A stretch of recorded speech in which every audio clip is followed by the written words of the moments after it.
What's up, Dunzo? How's it going? Welcome to the Growth Zone podcast, Thanks for having me. where anything is possible, right? There we go, yeah. Perfect. How you doing, you little girl? Real good. Good, good. You look nice today. Thank you. Yeah. You cool with just jumping right into this? Yeah, let's do it. All right, cool. Gosh, Ryan, how long we been at this? With me, going on 4 years. Yeah? How long have you been at this? 20. There you go. It's a long time to do something. Yeah. Finally got around to getting the podcast going, so. Yeah, exactly. So Ryan, I spent some time with putting these questions together that I wanted to ask you, and I've waited the right amount of time. I'm huge on timing. I feel like people try to force too many things in life, and I feel like for me, I just wanted to be able to display the very unique stories that I have in my life, and you're definitely one of them. Just like to come really hot out of the gate. I mean, you're the guy that really is responsible for introducing JD Frost and I together, who's now my business partner. So I want to go on record saying thank you for that. Of course. My life has become much more, it's like for so many years, I look at this rhino, right? This rhino, it's a big animal, so it's hard to necessarily get it going, but once it gets going, it's hard to stop it too. Right. So JD's really helped me with the integration side of all of my ideas, and it's really crazy what's happened in my life, because now other people look at me and say, oh, that guy's nuts, or he's crazy, he's not gonna be able to do something. And now it's like, I truly believe in my mind that anything is possible. And with JD Frost, it's almost like he's like, let's make it happen. Right. And you're the guy that introduced us, so we'll get into that a little bit. But I want to start off just asking you on record here of, how did you and I meet? We met back in 2018, end of 2018. I was 7 months out of college, 22 years old. I was a commercial real estate broker downtown, and one of the things that happened was I was standing on Michigan Avenue at a red light. You were parked at the red light in the electric blue Maserati, which you still have. Yeah, think I'll sell that? I don't think you'll ever sell that one. Right. What does this guy do? Like, who is this guy? So you peel off, and I see your license plate says Croft on it. So I'm like, all right, he's got to own something. Croft has to mean something, right? So I just Googled Croft Chicago. It popped up, your website that you just moved here from Minneapolis.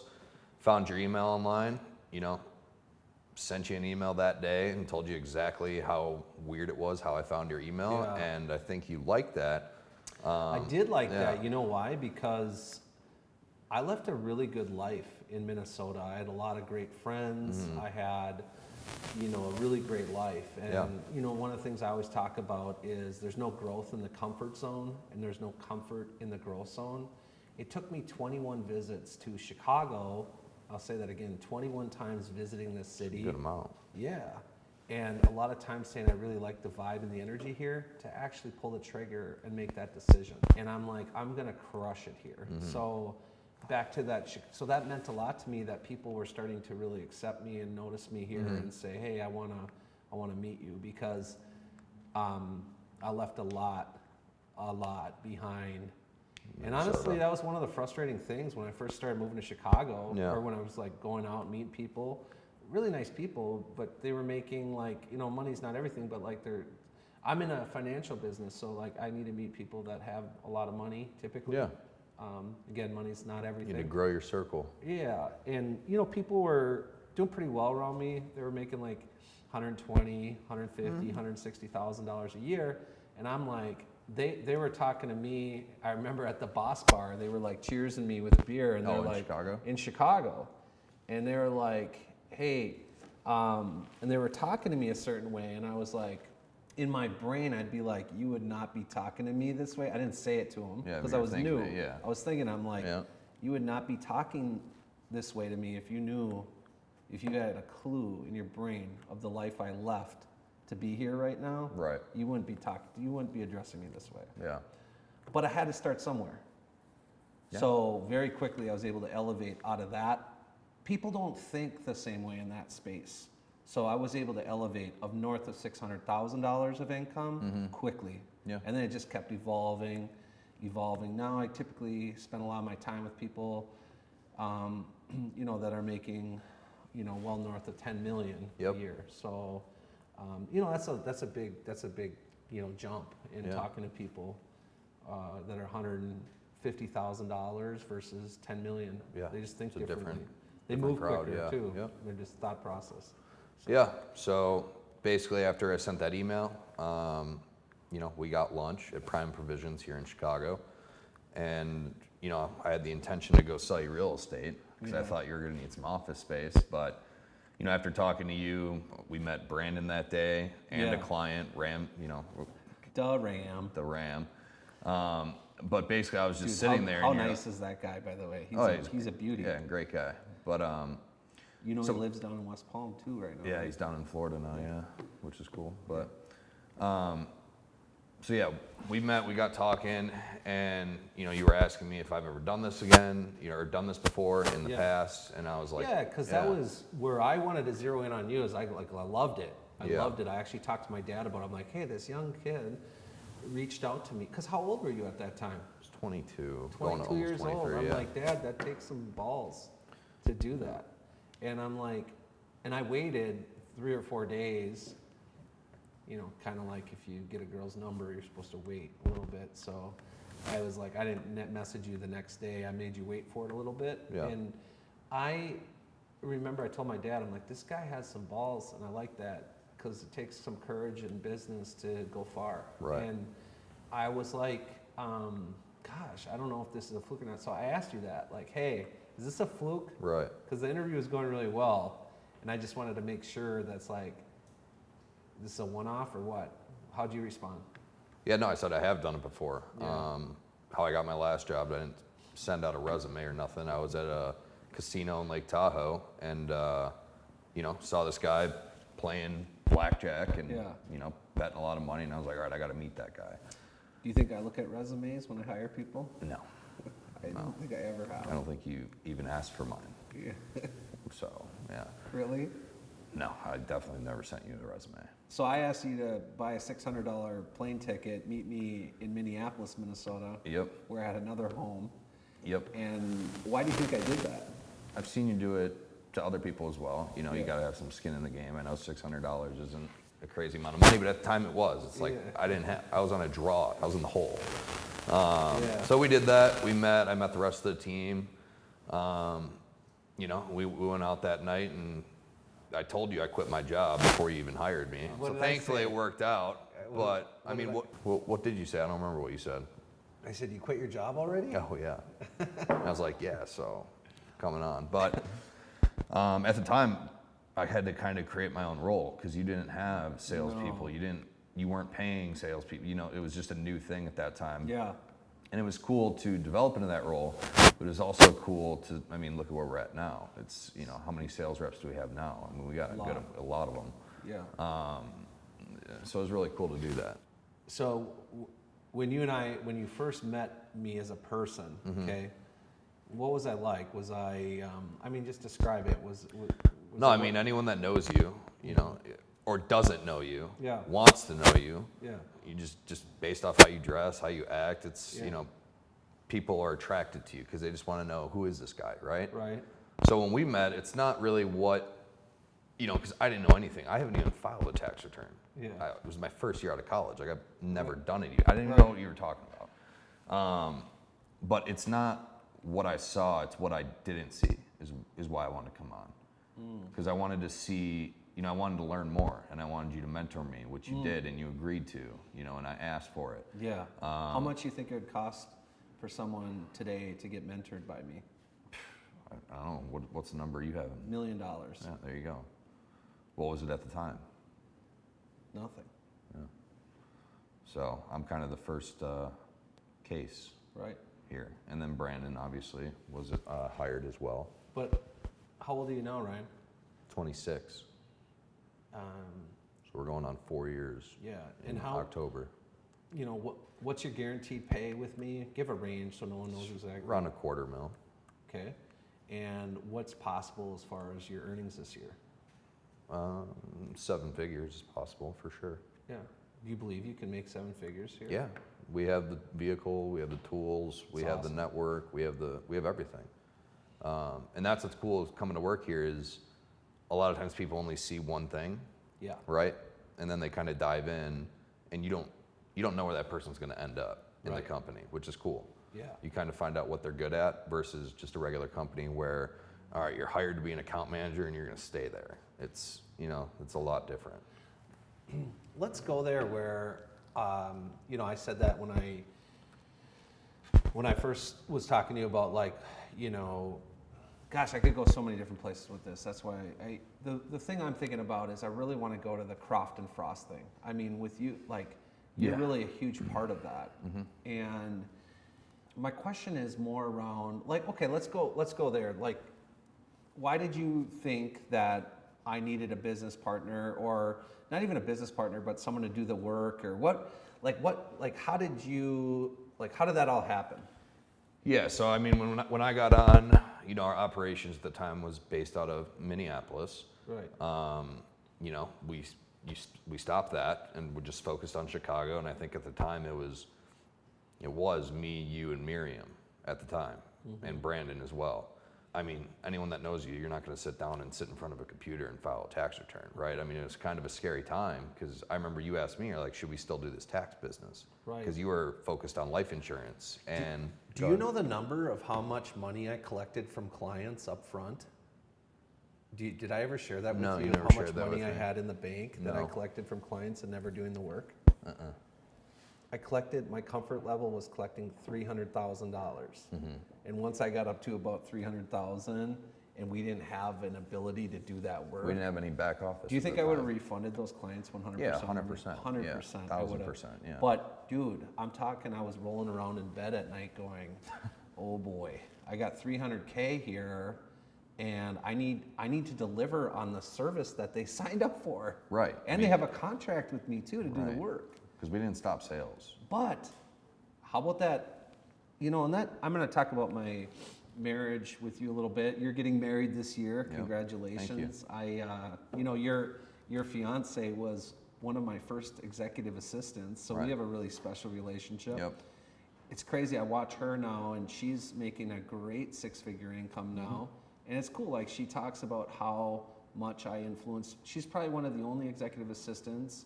So, Ryan, did we work hard when we were in the WeWork office? How many hours a day was I working? We were in the WeWork office from 7 a.m. to sometimes midnight. Yeah, I was going to say on average is about 17 and a half to 18-hour days. Yep. And, I was recently married, and that's why I brought up Ashley. Right. Because it's really important who you select as your partner in life. Actually, a lot of people message me. I have over 2.2 million followers now on Instagram. Yeah. A lot of people reach out to me and say, what's the best decision you've ever made in your life? And I don't answer a lot of people that message me on it. Not everyone I answer on Yeah, Instagram. I it's mean, impossible. my publicist is involved in answering a lot of questions now too. But some people, about 5 times this year, I've answered some people that ask me that question. And I'll be like, boom. It's just like, boom. The person I decided to marry Right. was the best decision in my life, period. So it's like I've met Ashley. I know Ashley. I'm super excited for your future and lives together. It's really special. You guys are going to do really well and have a really happy life. Why I say that is because Kirsty and I just want this to go on record, is when we were first married, we had to, I'd come home to a greeting card, okay? And she would write out hey honey, I hope you had a good day and I love you, and what, some of that stuff's private, right? But Yeah. she would write me a greeting card, and then when I got home, I would write her a greeting card, and so Right. here we are married, but we're really communicating through greeting cards, and we'd actually put them in a trapper keeper. I don't know if there's a better word selection, Yeah. but a trapper keeper, and I believe we still have that binder or trapper keeper today, and it was really special for us. But Yeah, I mean, Ryan, you and I were YouTubing like how to do tax returns, and I remember that first day when we were using UltraTax at that time. Yeah, at that time we were. Yep. Yeah, and dude, I was in the zone, and I remember your hat was on backwards in the office, Yeah. and you might have had a lower end too at the time, but you were just like, you were looking at me with these eyes like, oh my gosh, it was like a Snickers commercial. Like, Yeah.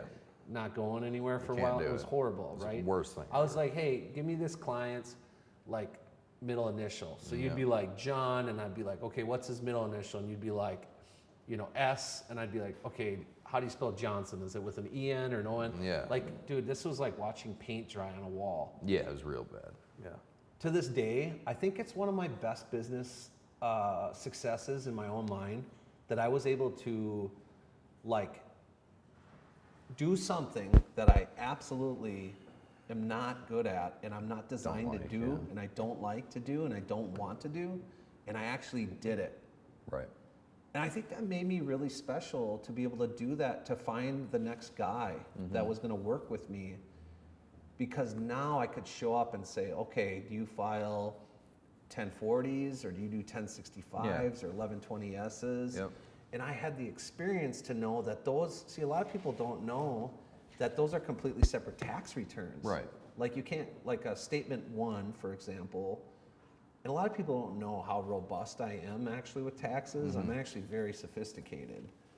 Do you know I have 41 corporations? I do know. Yeah, you and I have one together. Yep. Rare capital, baby. Yeah. So yeah, we were doing that in the WeWork, and clearly we weren't going to be able to do that at a high level. No Right. way. So you started doing what you do best, research. Ryan, Yep. you're actually, that's one of your best gifts, and I'm really excited, especially in our energy company, to see that evolve as far as your research and just watching like what you can do. So Yeah. do you want to say a little bit on how did you find JD Frost? Instagram. That's kind of where everything's going So nowadays. you're like, we have such a deep friendship and deep understanding of each other that you're basically like, I know Paul's rolling around in bed because I'm the one collecting the money from the clients. Right. Dude, JD Frost, I mean, I'm kind of jumping, but this is the way I communicate though. But JD Frost came to town, and I'm like, don't call that client that just got in your inbox, JD. And JD's like, I'm the man, because JD's that way sometimes. It's whatever. But I'm like, JD, he's like, what do you mean you don't want me to call him? I go, no, we're walking down Wacker, and I go, don't call that client. He's like, well, he wants to pay me like $3,000. I go, give him to Dunn, Ryan Dunn. He's like, what? He's like 24 years old. I go, trust me. He's like, all right, I'll give him. What'd you close that guy for? Do you remember that? 10 grand. 10 grand. I go, see, that's why Yeah. you need to work with Ryan Dunn on that kind of stuff. Yeah, but to go back how I met JD, he was in town with his family, just checking out Chicago, and I shot him a DM. I was like, hey, I'd love to meet you. We're looking for people to do our tax returns. Yeah. I don't know how many clients we were at the time, but I think it was around 100. I think it was, around 95. Yeah, like 95, and Yeah. I was like, we need these done, can you do them? And we met at a bar called Public House here, and I kind of told him what we were doing. He's like blown away. One, the value we create, because he didn't have that process in place. That was an angle that you brought to the table for his firm at the time. Yeah. So basically we met, he flew back, I got a meeting on the books. I think he did a couple phone calls with him before he flew back here. And do you remember when we sent him a tax return to do? Because we were working with a couple other CPAs and it wasn't working, right?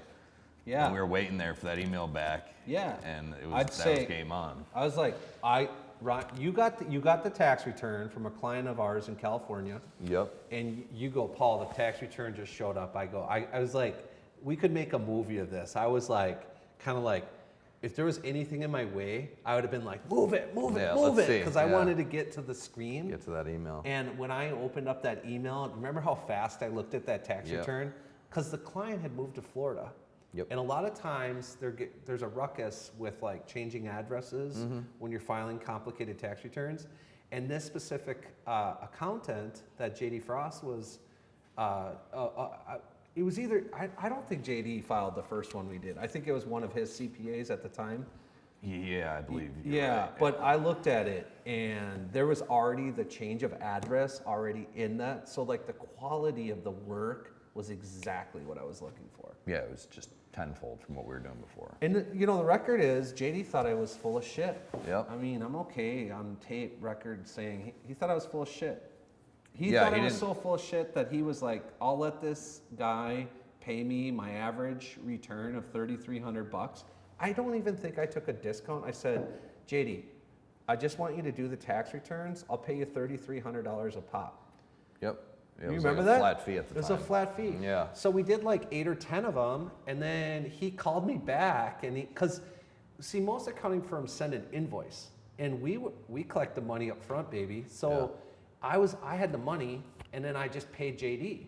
So then JD called me. He's like, "Yo, like you told me you're charging 10 grand for these clients, like," or he said, "What did you say you're charging?" I said, $10,000 up front. Like 3 times what he was. He's like, "I want to go into business with you Yep. because I see it now." Yeah. True story. Yeah, true story. And, I think when we first met JD, because I think at our time, our goal was $10,000 a day in the business. Dude, But do you remember his just goal? Yeah, say it. $2,000 of new business a day. 2,000 of new business a day. What are we doing today in new business a day? I think the goal is 150,000 a day. 150,000 Yeah. a day.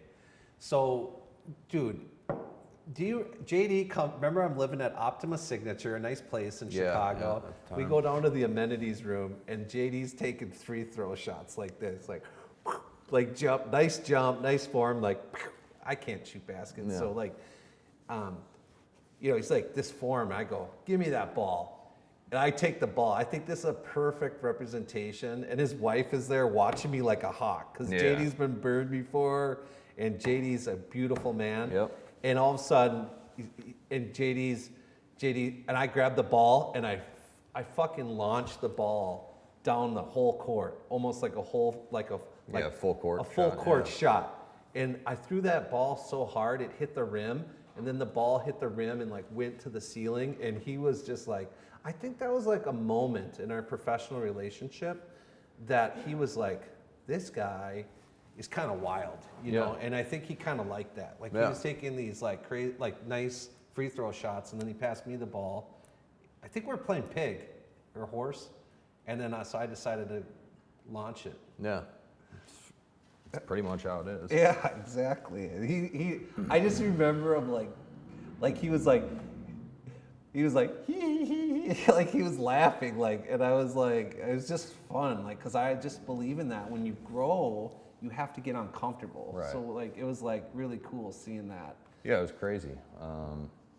It's just crazy to see where the company's come, where it's at now compared to where it was then. But you don't want to, once you get the company rolling, you don't want a guy like me running it day to day. Right. You want that pragmatic guy that's Yep. going to show up every day, Yep. be on time, systematic, disciplined, Get boom, things boom, boom, done, boom, yeah, boom. yeah. I mean, we're going to 250 million a year pretty quick. Yeah. So That's how we met so JD. dude, boom. Like seriously, like we're brothers now. Yeah. I mean, it's crazy. So here's a good one. I'm like, dude, did you sign a $316,000 marketing deal through Rare Enterprises?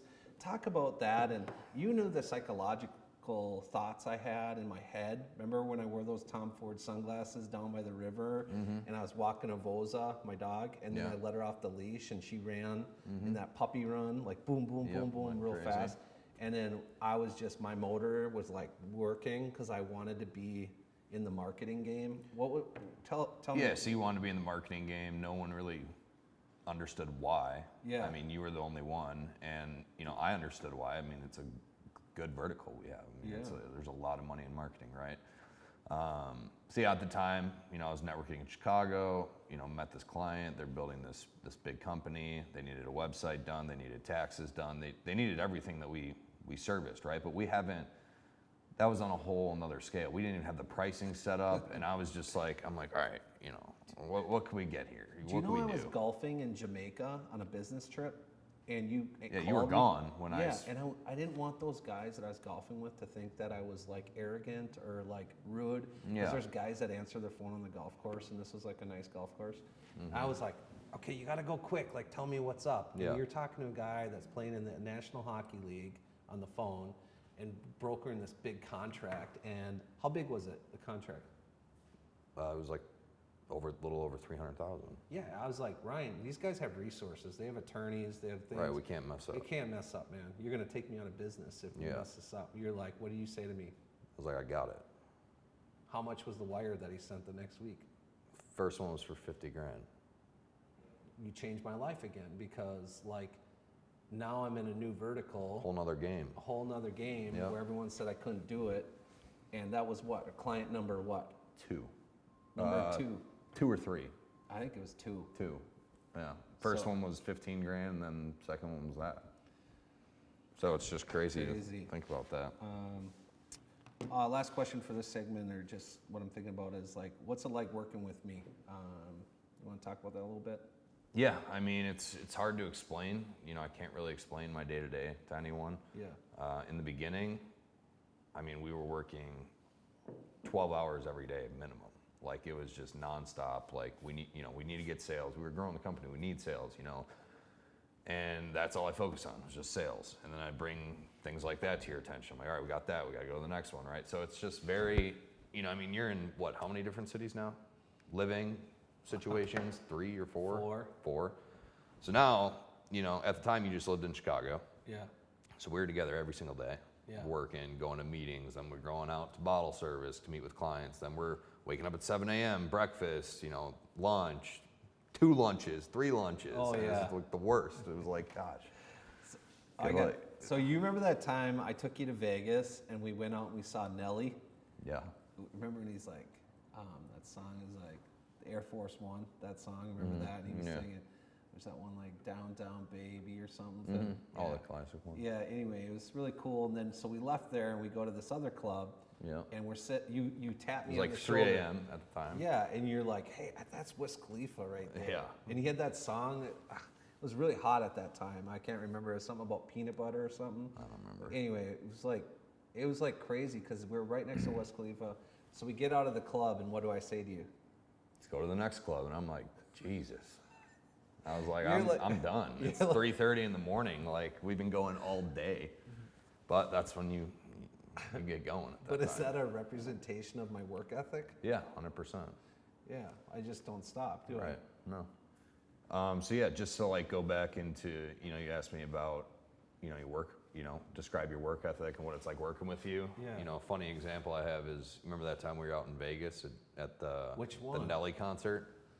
It Oh, was our first, yeah, it was yeah. our first First time in trip? Vegas. Oh, yeah. First trip. Yeah. And We went hard. we did go hard, and it was, yeah, we had bottle service at Nelly. It was a crazy night, but you know, it's kind of funny to go off this, but basically what happened is it's 3:30 in the morning, and then what'd you want to do after? I'm like, all right, let's go home. I'm done. What'd you want to do after we left the Nelly concert? Well, we actually went to another place from my memory. The Nelly concert was at one place, one Right. venue. Then we went to another venue. Yeah, and that's when we it was were like sitting 3:30 right in the next morning. to Yeah. Wiz Khalifa. Yep. And then, in which I didn't even know who he was. You knew who he was. Yeah. And then you're like, hey, how old were you? You were like I was out in 23. 23. Something like that. And then we left and we got out into the lobby and I was like, hey, let's go to the next place. Yeah, it was like 3:34 a.m. by that time, and I'm like, what are you talking about? You're like, I'm going to bed. Yeah, we did end up not going. I don't think we actually went to the next nightclub, but yeah. So it's just, you know, your work ethic's unmatched, you know, to a lot of people. So Right. but Do you think yeah, I could work 24 hours in a day? if it was possible, yeah, you could. Yeah. So why'd you want to hire me? You know, what did you see in me? I saw a lot in you. One thing I saw in you was an obvious thing is you're very tall. And I believe to really create a strong sales culture, you have to have leaders with tall, like they don't all have to be tall, but like I believe tall people have more command typically with people. So your height, yeah, how tall are you? 6'4". 6'4", Yeah. maybe 6'5". Okay. Pushing it. So like, you know, that I thought would do really well in sales Yeah. is that you could command a room or get some attention just based on your size. I loved how you were answering my questions. You were so different than me. And I'm like, I can really work with this because you explain things so precisely, accurately. Right. You know, recently I was sitting down with this guy from New York who I was introduced to him from one of my friends from Turkey. And this guy from New York's like, hey, I'm going to give you some advice. He goes, and this guy was in research. He couldn't even handle it wasn't like he was in investments, but he says, when you're going to pitch someone on this investment for your energy company, I want you to do it like this, like more in a format. Right. I looked at him, I blinked, like, remember those dolls that are like trolls, that their like eyes blink and then they open? Oh, yeah. I went like this with my eyes, I open them, I go, I'm not changing for anybody. And he like didn't move. And I said, I got 2.2 million followers on Instagram. I've got CEOs that conduct themselves that way. I'm not changing. And he backed his chair up and he goes, I wouldn't change if I were you. I go, yeah. Exactly. Why? Like, so the thing I saw with you is like, now this guy's going to help me explain things quicker. Right. He's going to be on point in his communication, and then I can be me. Yeah. Well, you had the ability to give me or make me talk to people that you didn't want to talk to or know. I would teach you things. True Right. story. I'd say, Ryan, this is like the RevProc in the IRS system. Yeah. This is how you got to do it. And I'd explain it to you, and then you were able to, I don't know if this is the right way to say it, but like dumb it down or make it more simple to understand. To other people that wouldn't understand And it then on a you high just level. explained it, just like that guy from New York told me to explain something. Right. So I that's why I felt disrespect a little. I don't know if it's disrespect. Just I was like, nah, I don't need your comment because I had already been doing that for years with people. Yeah. So you're the guy. You're the first guy that you were a direct communicator and could effectively communicate something. So that's what I saw with you. The other thing is, if we found something, I'm always thinking, always evolving. If we found something that was really valuable, Right. something of value, I'm a value guy, then we need to figure out who we're going to sell this to or who we're going to get it in front of. Right. I thought being a good researcher is a really good skill. And so you can find people, like in our energy company right now, you're talking to a guy in Israel right now that's the king of diamonds. How in the hell do you get in touch with a guy like that? Well, it's like anything, right? And kind of it can go back to JD. It could go back to getting into the energy space. It can, Yeah. You know, my goal, you know, it's all right. This person can vibe with Paul. You know, let's get them all into a room and just see what happens, right? And a lot of times it didn't work. You know, a lot of times we're like, oh, I'm never talking to that guy again, right? Oh, yeah. But the 3 or 4 times, you know, it's worked out, you know, in a huge way for you, and just Right. taking your business to the next level. Yeah. So really, it's just about networking.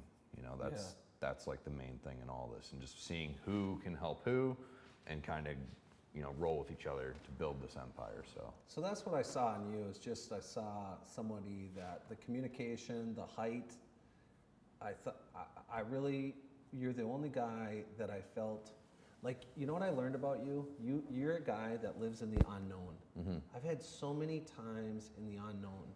A lot of people don't know how deep I am in my faith. Yeah. But you know, there's a song that I really connect with by Hillsong called.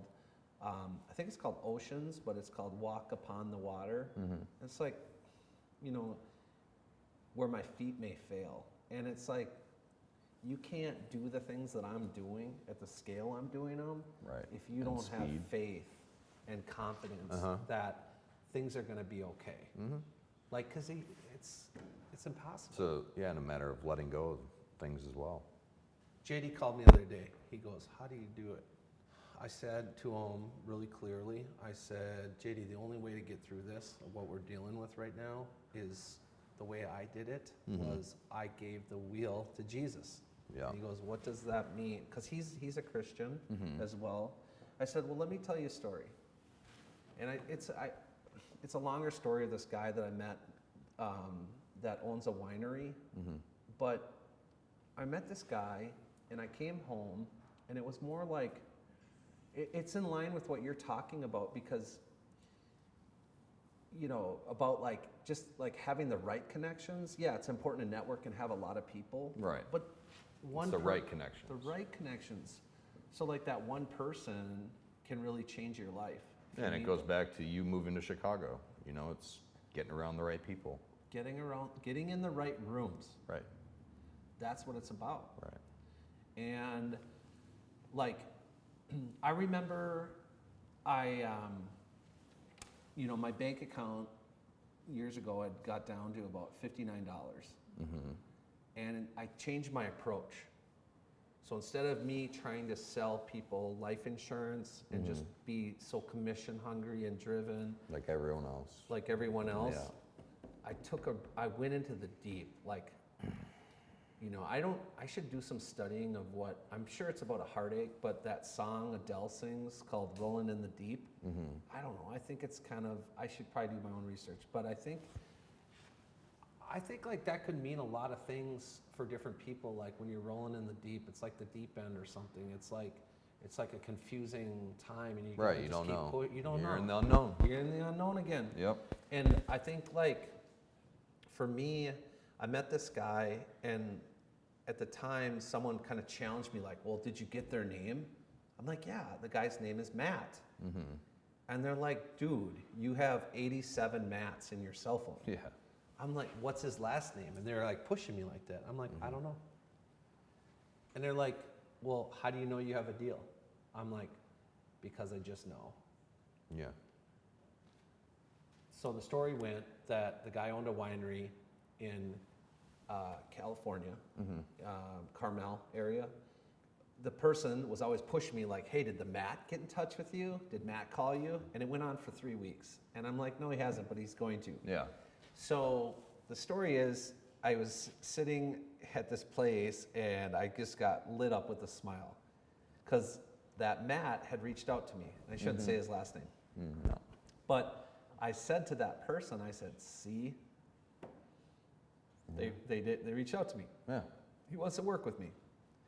And that's when I knew and got confidence that I knew what I know, that this person and had confidence was really going to get in touch with me. And they did. And that proved my theory. And then I went on by buying a lot of wine from him. And I remember showing up to my parents' home and they're not big drinkers, but I gave my dad a bottle of like Cabernet Sauvignon or something for his birthday. And I'm like, it was just one of those things that I'm like, how is this even possible? That I went from having $59 in my checking account to now I'm giving my dad, I don't remember the cost of the wine for his birthday, but $100 bottle of wine and other things just for his birthday. And it just was like a token in my brain that like, man, you just have to think so differently to get to where you may want to get. Right. Exactly. So. Shall we just jump? I have another, question. If I have your permission to talk about your, decision making in JD, I think that's pretty interesting. Of course, yeah, go for it. So it's kind of funny to see you guys work together. It's like when we first met JD, he's very like, all right, I need to know everything before I do anything. Which sorry, I almost choked. Which it's changed now. JD's not like that anymore, in my opinion, but he is still more like that. Whereas you, it's just like fast. And it's so fast that people don't realize that you've actually put a lot of thought into it. Right. But you don't want to waste time on thinking of, is it a yes or a no? If it's a yes, all right, great. Now it's got to work. Right. There's no oh, I said yes, now I'm coming back. It's you know what that is? Like I'll tell you exactly what that is I heard this really wonderful speaker. His name was like a motivational speaker. His name was Tremendous Charlie Jones. And I watched it over and over and over again. And he's just a character. Like, he's a wild man. But some of those guys are the best as far as the speakers. And he was like, so many people spend so much energy trying to make the right decision that they never make a decision. Other people just make a decision, and then they spend that same amount of energy to make the decision that they made the right decision. Right, exactly. And that's the difference. It's perfectly said, Yeah.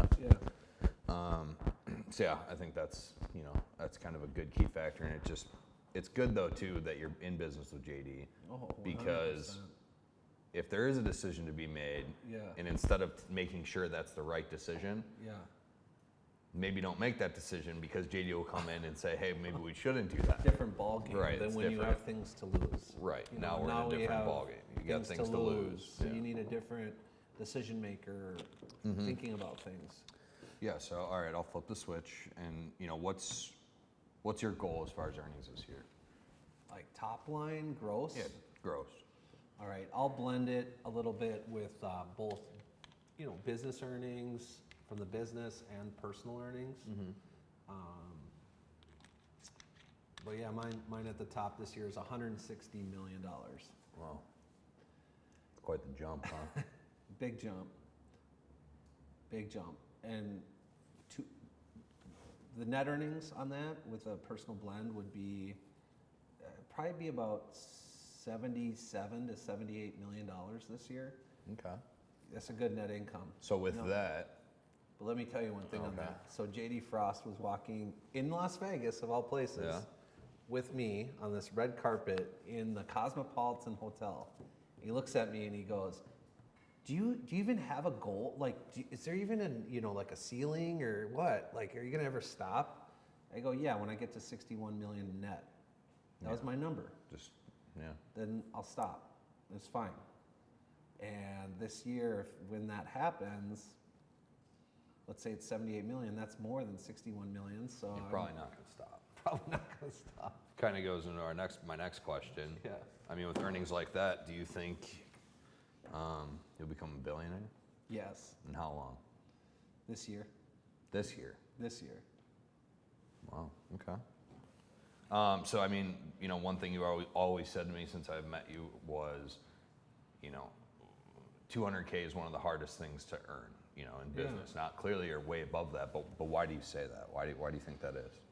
Well, for my own journey, I mean, my first year as a businessman or salesman at the time, Yep. back in 2003, I earned $96,000, and I mean that's almost 20 years ago. But if you look at my kind of trajectory, it took me all the way until 2015 Yep. to earn $200,000. It's a pretty big gap too. Yeah, and I think the fact that you did it in year 2 just amazes me. And I just feel like I'm really working in my unique ability that God blessed me with, that I'm able to, takes me 13 years to get to $200,000 of earnings. And after I hit that $200,000 of earnings, oh my word, I think I made, within 3 years of that, I was well over $1 million. I think I was at 2.1 million. And then I went from 2.1 million to 10.5 million. And then I went from 10.5 million to 17.3 million. Yep.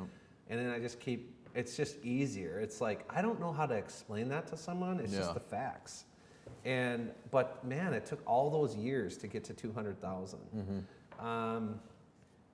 I think that's what I bring to the table is that now I can take a guy like you that has that same hunger as I have, and I create a vehicle that you can Go do that. just go do that Quickly. and crush it quickly. Yeah, we that's got a the guide. difference. We got a guide. True facts or non-facts here, true or untrue? That we have a guy at Croft and Frost right now that's probably going to generate in year 2 $700,000 of personal earnings. Yeah, that's true.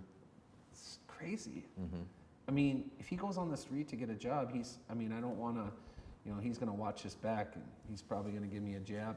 I'll give him a jab back. But he said, it's, he's probably, his value on the street's probably 150,000 at a corporate job. Yeah, at a regular job. Yeah, he's going to make 700,000 with JD and I. It's crazy. It's crazy. Talk about this a little bit about your life insurance policies at age 23 years old.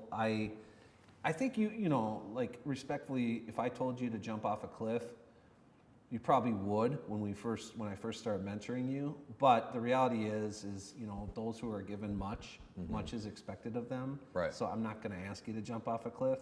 The only reason I'd ask you to jump off a cliff is if I was jumping off the cliff, and I'd probably jump off the cliff first, right? Yeah. But we both have parachutes on Yeah, too. parachutes. right? Got it. That'd be an epic. We should have the film crew there. Little when we base do that, jumping, right? next one. Yeah, maybe out of like a hot air balloon someday. Yeah. I can't even imagine. So you're 23 years old. You just spent $600 on a flight to Minneapolis, and then I tell you to buy life insurance. How much do you put in your policy on a monthly basis? How much is the death benefit? And then do you contribute any of your growth to being challenged a little bit like that? Yeah, so I mean, at the time, so I got 2 life insurance policies. First one, we were sitting in the airport and you would not let up on it. You're like, all right, sign up $800 a month. And I'm like, I didn't even make 10 grand in a month, 5 grand in a month yet. I've made like $3,700 a month. What's the most you've ever made in a month? A month? About just under 60,000. $60,000 in a month? Yeah. Dude, high five.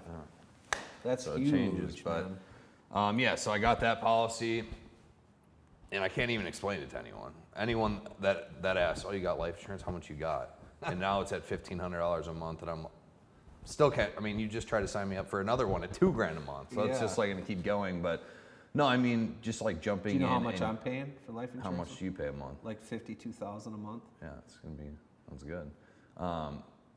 But yeah, right now I'm at $1,500. I think my policy, the death benefit's like 1.7 million. Yeah. But it's just crazy that once you start, you get pushed to do something, right? And now you get that payment, and it's, at the time I was like, God, like, It's stressful. it was like stressful because I would just subtract. I'm like, all right, I made 5 grand. But Like then- I'm gonna lose 800 But or then you start 1,500. buying a nicer suit, or Right. a nicer jacket, or a nicer wristwatch, Yeah, because now you have to show up a certain way. right. And Because now I have to you forces have you to make make that more money. You know. And puts you in the, in an uncomfortable spot for a little bit. Yeah. But now I don't even think about that.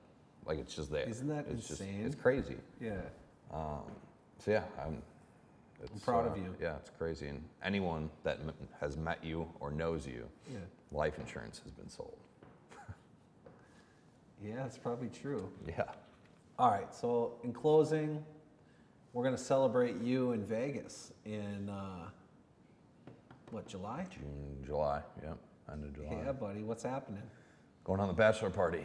Dude, I probably shouldn't be going to bachelor parties at this time in my life, but my security guard's going to be there. Yeah, he's going to be there. My wife and I have a phenomenal relationship, and she, is cool with it as long as I, take it somewhat easy.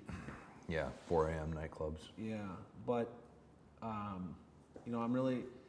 that's a bachelor party, but talk about what's happening in September.